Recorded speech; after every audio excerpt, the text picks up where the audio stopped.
Reporter, our good friend Casey Hunt. This week, Morning Joe State of Play series sends Casey to Arkansas. Casey, one of the most vulnerable Democrats in the country, has one of the strongest last names in the state. Morning, Willie. Yeah, Mark Pryor is one of the last Democrats standing in the Deep South. He says he's the only one of the voices of reason left in Washington. But Congressman Tom Cotton wants to end all of that, and he just might. Watch out, guys. This is Tom Cotton's family farm. One more. His parents still raise cattle on 200 acres in Yell County, Arkansas. But Cotton, a Republican, traded trucks and tractors for the rancor of Washington. And now he wants to trade his seat in the House for one in the Senate. From Arkansas, Tom Cotton. Cotton is embraced by the Tea Party and the Republican mainstream, a rare combination. The first-term congressman is a rising star with an impressive resume. Just ask his mother. After Harvard, he gave up a great career to volunteer for the Army. Tom insisted on the infantry, just like his dad.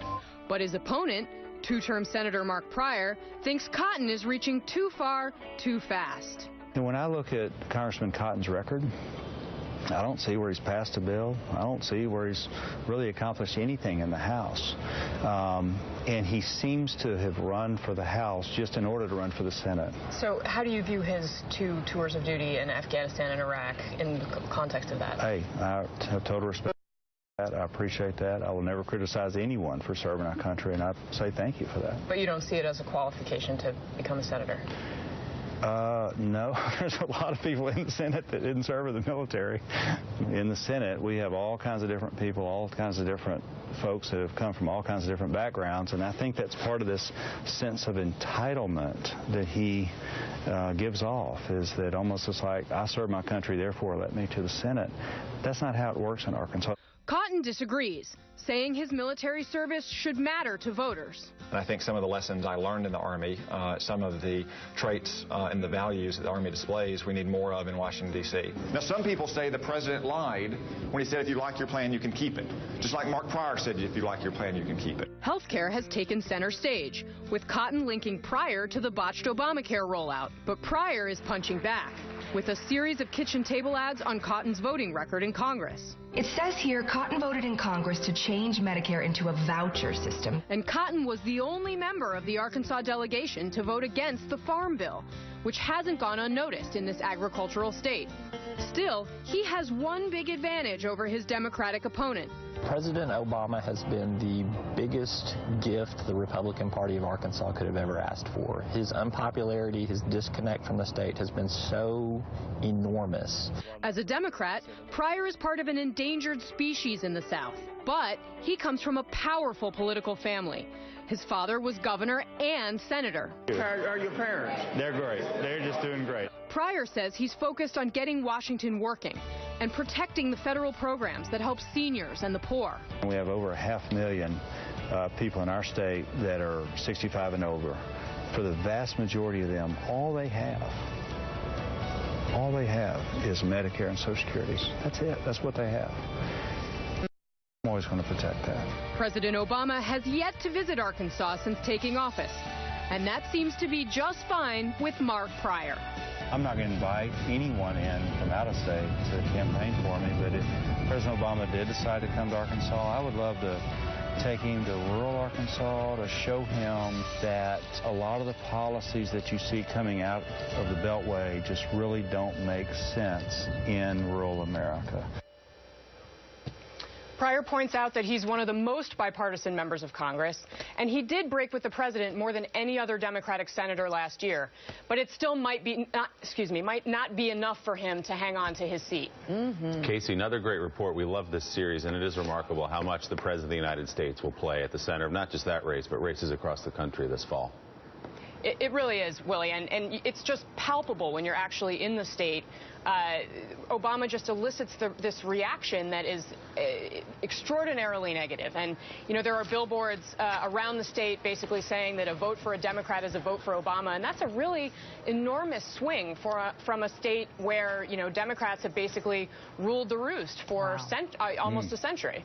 Joe, I know one part of her report that jumped out at both of us is when Senator Pryor suggested a sense of entitlement in the congressman for his military service. It was unbelievable. First of all, saying that being in the military wasn't a qualification for being a United States senator. I think most Americans would believe in these times of war that we need more military men and women in Congress and not less. But yeah, for him to say a sense of entitlement, a guy that decided to go into the infantry after graduating from Harvard, it's unbelievable. I also liked Willie when he said, I would like to take Barack Obama to the rural parts of Arkansas, which is, okay, Mr. President. Like where nobody is. Yeah, driving to like 3 people and then keep them driving all Texas or Oklahoma. Yeah. But no, you know, that's a heck of a piece by Casey, that, Willie. I mean, this Cotton guy looks pretty strong. Yeah, it's a fascinating race. And we've also got Mike Allen standing by. He's, of course, the chief White House correspondent at Politico. Mike, what's your take on what you just saw there? Well, good morning, and Congressman Cotton's parents are regular Morning Joe viewers, so good morning to Len and Avis. They've watched for years and years. They always watch Morning Joe. And you talk to Republicans in the Senate, they're convinced that Congressman Cotton is going to be one of their fellow senators next year in this great online version of this piece by Casey and Ben. You point out that Congressman Cotton would be by far the youngest senator if he wins. And if you went to a lab and tried to design a candidate this guy looks Arkansas, great. Yeah, you've got the double this Harvard, guy looks great. Afghanistan, Iraq, comes back, works in business, and fought hard, was tough, and we're going to see that toughness in this campaign to get that House seat. And he said in his announcement, people accuse me of being a young man in a hurry, guilty as charged. And wow. How old is he, Mike? 32. Wow. Wait, what's his mom? What's his mom's name? Yeah, 36. 36 years old. Yeah. What's his mom's name? I'm sorry. Mike, I'm asking you, baby. You said his mom's name. What is his mom's name? Yeah, Avis is his mom. She tries harder. And Len is his dad. Farmers there in Dardanelle. And Tom, when he was running for Congress, lived with them to save money. Well, hey, so Casey, that campaign commercial where Avis comes in, I mean, it's a heck of a punchline, which is he decided to serve in the infantry just like his dad. And he could have been a military lawyer because he had gone to Harvard Law. In fact, he says that they wanted him to be a military lawyer. He chose to be an infantry officer instead. And another interesting fact about his parents, the very first time they ever voted Republican in a Republican primary was when they voted for their son in Congress. So they actually are some of those people who've been lifelong Democrats who are now switching teams. Oh, and they both voted for him? That's interesting. Yeah. Because remember when you ran? Yeah, my dad said he was voting for Earl Hutt on my Go for the other guy. You split the House. I'm up for the other guy. But I split the House, Willie, down the middle, 50-50. I had no money, no name ID, nobody knew who I was. That ain't bad, right? No, you'll take that. I'll take 50%. By the way, we should say, in fairness to Senator Pryor, he wasn't saying that the military service of Congressman Cotton was insignificant. He was saying that alone should not qualify you to become a senator in the state of Arkansas. Really? He is entitled, though. Yes. Those infantry guys. Wow. Casey Hunt, great piece. Thanks so much for bringing it to us. Thank you all. And we want to hear